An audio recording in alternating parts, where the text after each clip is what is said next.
The night my stepmother smiled at me, I didn't realize she had already destroyed my reputation. Everyone at the gala thought we were the perfect family, a graceful father, a charming stepmother, and a quiet daughter who should be grateful. But behind those champagne glasses and polished compliments, something inside me was breaking. I remember her hand on my shoulder as she whispered, "Smile, Elena. Don't ruin the picture." Her voice was sweet, but her grip was tight, like a warning. I smiled, pretending not to hear the whispers around the hall, the ones saying I had done something terrible. Every glance felt sharp, every word twisted. And when my father's eyes met mine, there was no warmth left, only doubt. That was the moment I realized my family wasn't protecting me anymore. They were protecting a lie. I didn't know then that the woman standing beside me, my own stepmother, had planned every rumor, every whisper, every look of shame that followed. And by the end of that night, the whole town would believe I was the one who betrayed them. My father always said our family name was like crystal, beautiful, valuable, but one wrong touch and it could shatter. I grew up believing that. Every dinner, every smile, every word in public had to be perfect. After my mother died, he remarried Margaret, a woman who seemed made of elegance and perfume. She knew exactly how to speak, how to charm, how to make people adore her. And for a while, I wanted to adore her too. At first, she treated me kindly. "You're my daughter now," she'd say, tucking a strand of hair behind my ear. But there was always something in her eyes, something calculating, like she was studying me, watching me. Our home looked picture-perfect. Sunday brunches, charity events, garden parties, everything appeared peaceful. Sophie, my younger stepsister, would sit beside me, smiling like a doll. Margaret made sure we matched, same dresses, same smiles, but it was always clear who shone brighter. Everyone loved Sophie. I was just Elena, the quiet one. I tried to fit in, to please them. I stayed polite, helped in the kitchen, spoke softly, never argued. But Margaret noticed everything I did, and twisted it. If I was quiet, I was called cold. If I spoke up, I was called difficult. "You need to learn grace," she'd say, always with that soft, poisonous smile. My father never questioned her. He believed she was holding the family together. He'd kiss her forehead every morning before work and tell her, "You're the best thing that happened to us." I used to wish he'd say that to me, just once. At family dinners, she'd turn every conversation into a performance. "Elena's still finding her place," she'd say to guests, her tone gentle but sharp enough to draw blood. Everyone would nod sympathetically, as if I was some lost cause. Aunt Lillian, my father's sister, was the only one who saw through her. She once whispered, "That woman's smile is a mask, darling. Be careful." But I brushed it off, because admitting she was right would mean accepting that my home wasn't really home anymore. Then came the evening that changed everything. We were preparing for a family photo, all smiles, standing in front of the fireplace. Margaret stood beside my father, holding Sophie's hand. When the photographer said smile, she reached for me too. Her nails dug into my palm, but her expression never wavered. She whispered, just loud enough for me to hear, "Don't forget, Elena, this family's reputation rests on me, not you." The flash went off, and in that frozen second of light, I saw it clearly. The unity we showed to the world was nothing but a performance. And I couldn't shake the feeling that something darker was about to begin. It started with whispers, quiet, poisonous words that crept through the corners of my father's house. At first, I thought they were harmless. But in our family, a whisper can turn into a weapon overnight. The first time I heard my name mentioned, I was in the kitchen, arranging flowers for the charity auction. Sophie and Margaret were talking in the hallway. I caught only a few words: irresponsible, money, ungrateful. Then silence. When I stepped out, they both smiled as if nothing happened. That night at dinner, my father looked distant. His usual warmth was gone. Margaret served his meal and spoke casually. "Robert, perhaps we should let Sophie handle the donation records next month. Elena seems a little overwhelmed." I froze, the fork halfway to my mouth. "I'm not overwhelmed," I said quietly. She smiled. "Of course not, dear. I just thought you might want a break. You've had such a hard time keeping up."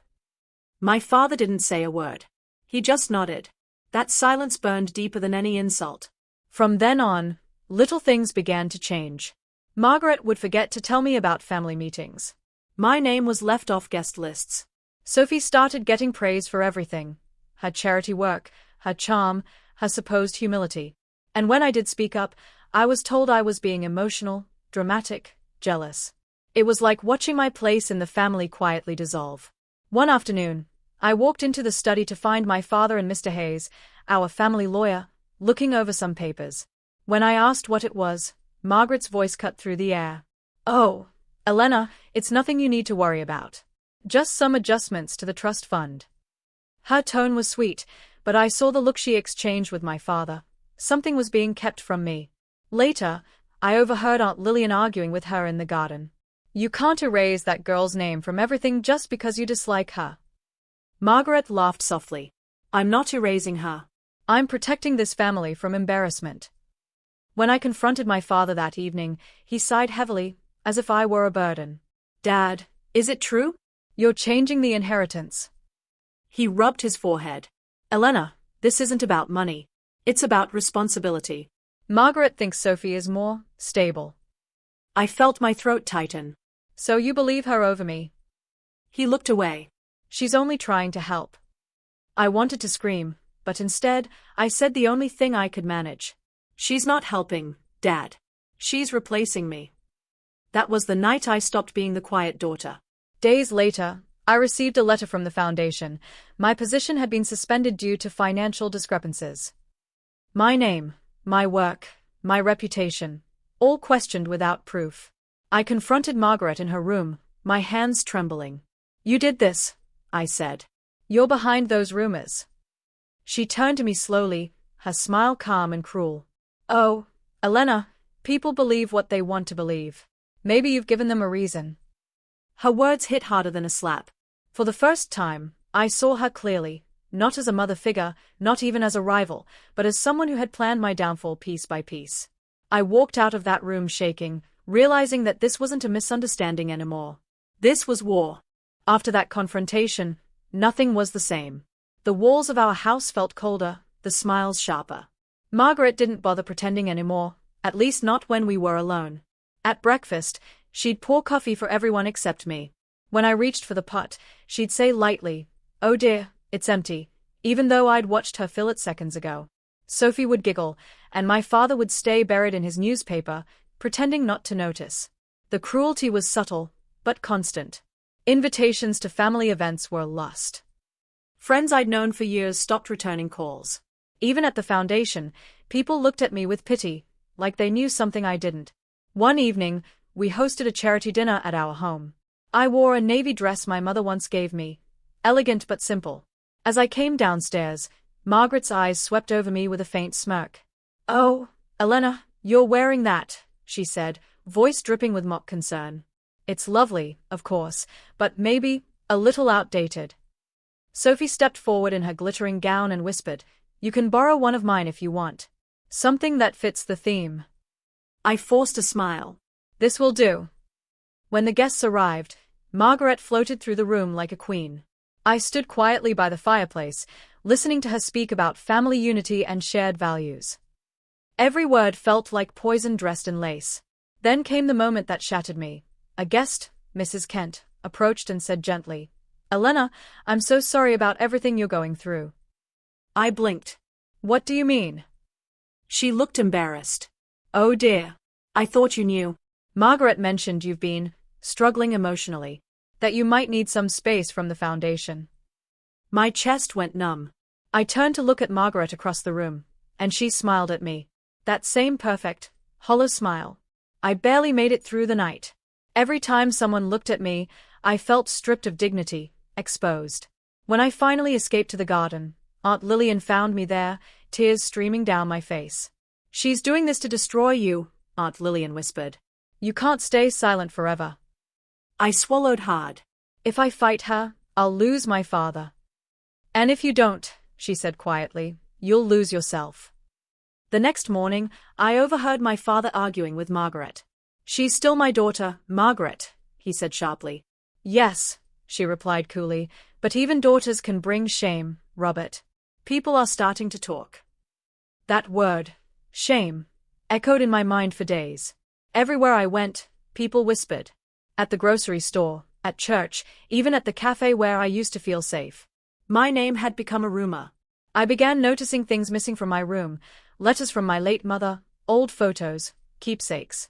When I asked Sophie, she shrugged. Maybe you misplaced them. But the way she avoided my eyes told me otherwise. Every moment of silence in that house felt like a setup. Every compliment felt like a trap. Then one evening, I found an envelope slid under my door. Inside was a printed bank statement with my name, showing a transfer I never made. And written in neat handwriting across the bottom were 5 words. You shouldn't have crossed me. That's when I realized this wasn't just humiliation anymore. It was a warning. And something terrible was coming next. It happened on a Sunday night, the kind of evening that pretends to be peaceful. The air was soft, the chandelier lights warm, and everyone was dressed for dinner. On the surface, everything looked perfect. But perfection, in my family, was always the mask before the storm. Margaret had organized another family dinner. She said it was a celebration, a toast to new beginnings. I should have known that phrase meant something cruel. The table was set like a photograph. Crystal glasses, folded napkins, silver cutlery gleaming. I remember the smell of roasted lamb and rosemary. I remember my father's stern face, the way he didn't meet my eyes. Sophie sat beside Margaret, smiling too much, like she already knew what was about to happen. When we began eating, Margaret cleared her throat softly.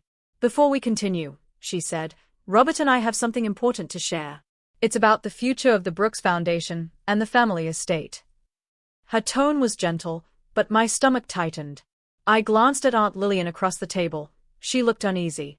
Margaret continued, after much discussion, we've decided it's best for Sophie to assume responsibility for managing the foundation and, eventually, the estate. For a moment, I couldn't breathe. My fork clinked against the plate. What do you mean? I asked, though I already knew. Margaret turned her head toward me, still smiling. It's nothing personal, dear. Your father and I simply feel Sophie has shown more stability, more dedication to the family's values. I looked at my father, waiting for him to deny it, to say this was a misunderstanding. But he just sighed and said, Elena, we're not taking anything away from you. We're just ensuring the family legacy stays intact. My throat felt dry. By erasing me from it. Margaret reached for her wine glass, voice smooth and poisonous. No one's erasing you. You'll always be part of the family, even if your role changes. Everyone else stayed silent. Even Sophie avoided my eyes. The humiliation was unbearable, not just because I was betrayed, but because it was done with such calm cruelty, in front of everyone. My father, the man who once promised to protect me, just sat there, watching me fall apart. I've worked for that foundation since college, I whispered. You're letting her take everything I built. Margaret tilted her head slightly. Sweetheart, you're young. You'll find something else to do. The words felt like acid. I pushed my chair back and stood up. You planned this, I said to her. You've been planning this from the beginning. Her smile never faltered. Elena, please don't make a scene. That was it. Don't make a scene. In that moment, I realized she had choreographed everything. Every rumor, every whisper, every fake document. She'd turned my father's love into suspicion, my family into spectators. I could feel my heart breaking in real time, every beat a sharp reminder that I no longer belonged here. Aunt Lillian stood up slowly. Robert, this isn't right, she said firmly. You're letting her manipulate you. But my father's voice cut her off. Enough, Lillian. This discussion is over. The silence that followed was heavy, suffocating. I looked at each of them, my father, my stepsister, my stepmother, and I felt something inside me shift. It wasn't just pain anymore. It was clarity. Cold, sharp, and unshakable. I turned to Margaret. You can have the foundation. You can have the house. But I promise you, Margaret, you won't have my silence.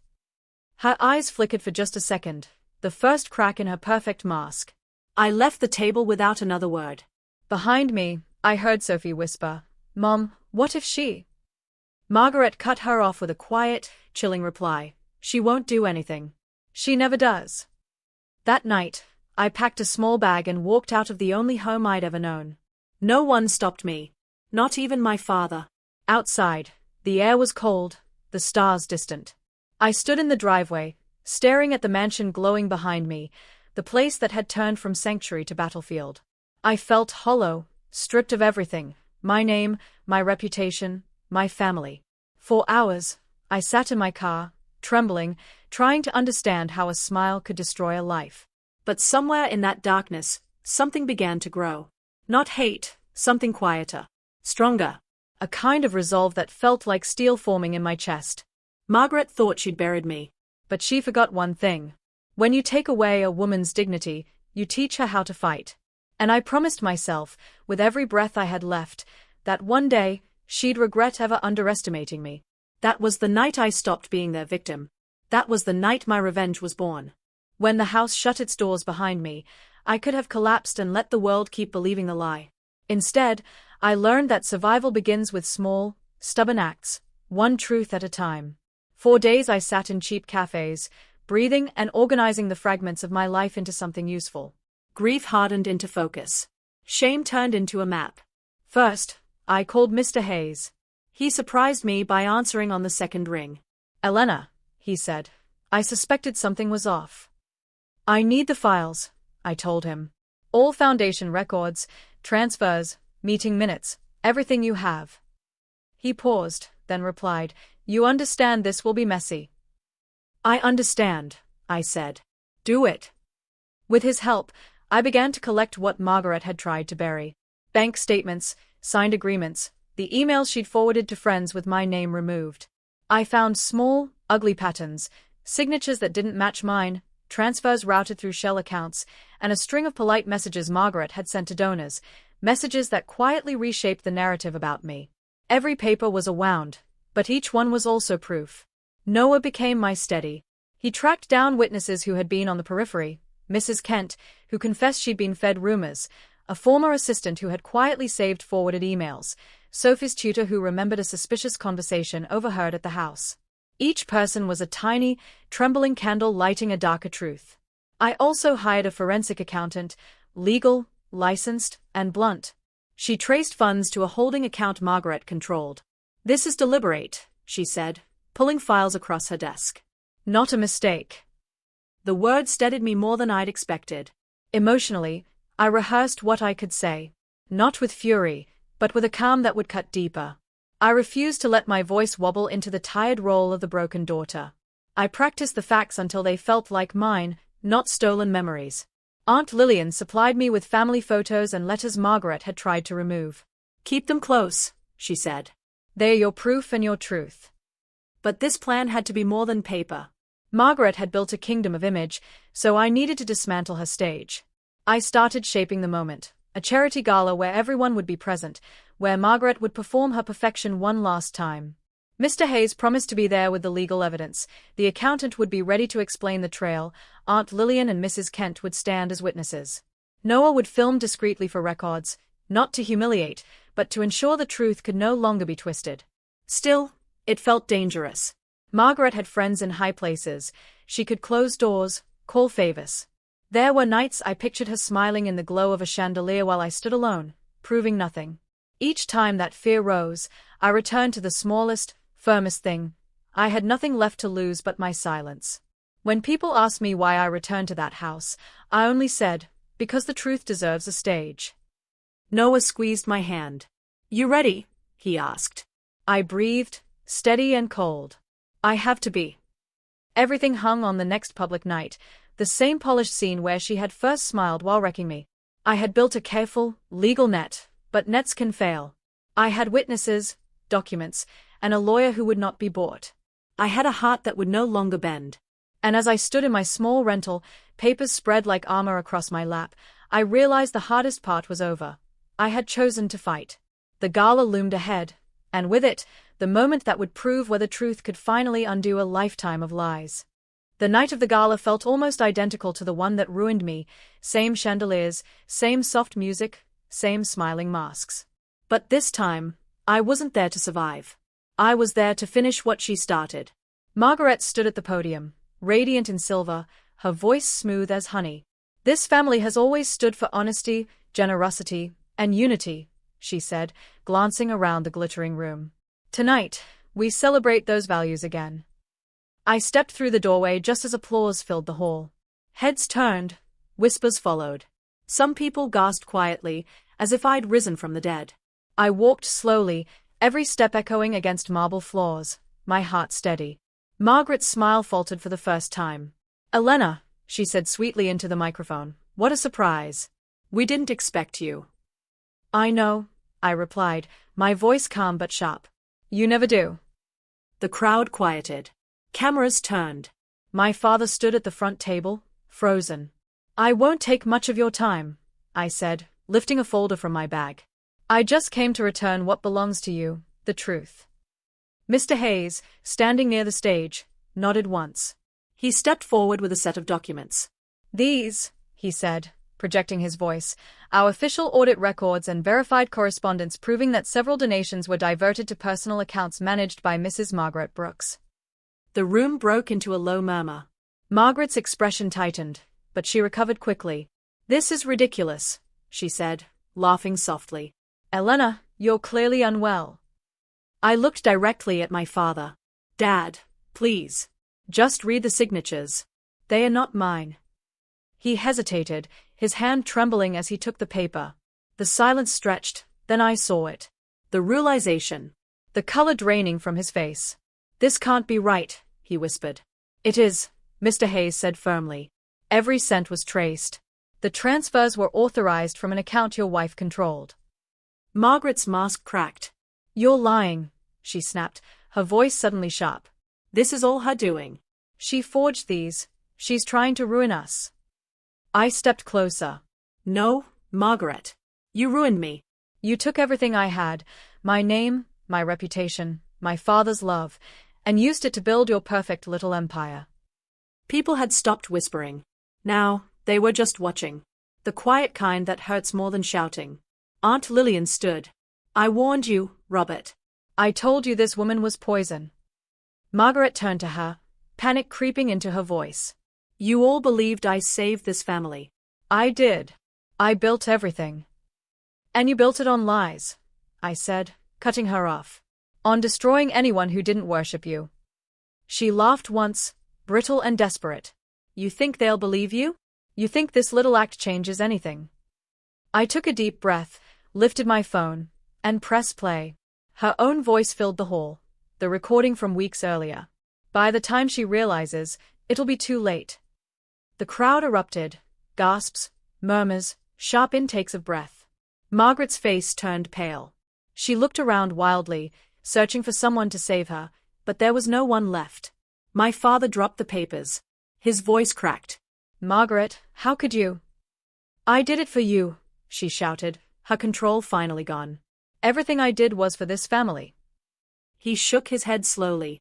"You destroyed my daughter for it." For a long moment, the only sound was Margaret's shallow breathing and the quiet buzz of stunned guests. Then she whispered, almost to herself, "You'll regret this, Elena." I looked at her one last time. "No, Margaret. I already did. Now it's your turn." Security moved toward her as she tried to protest, but the damage was done. Her glittering world, her image, her control, her lies, crumbled in the bright light of truth. I turned to leave, the weight that had chained my heart for years finally lifting. As I walked past my father, he whispered, broken, "I'm sorry." I paused only long enough to say, "So am I." Behind me, the music had stopped, and all that remained was the sound of truth echoing through the room. That night, justice didn't roar. It whispered, and everyone heard it. After the gala, silence followed me home, but for once, it wasn't the kind that hurt. It was peace. The kind of quiet that comes after a storm finally ends, when the air smells clean again, even if everything around you is broken. The next morning, newspapers carried the story. Philanthropist accused of fraud. Photos of Margaret, pale and furious, filled the headlines. The same society that once applauded her now turned its back. Every smile she had bought with lies dissolved overnight. Sophie left town quietly, and my father, he didn't call. He couldn't. I think he was drowning in the guilt of realizing he'd handed me over to the very woman who destroyed me. But I didn't need an apology anymore. I had found something stronger, myself. I moved into a small apartment across town, a place without chandeliers or family portraits, but filled with light.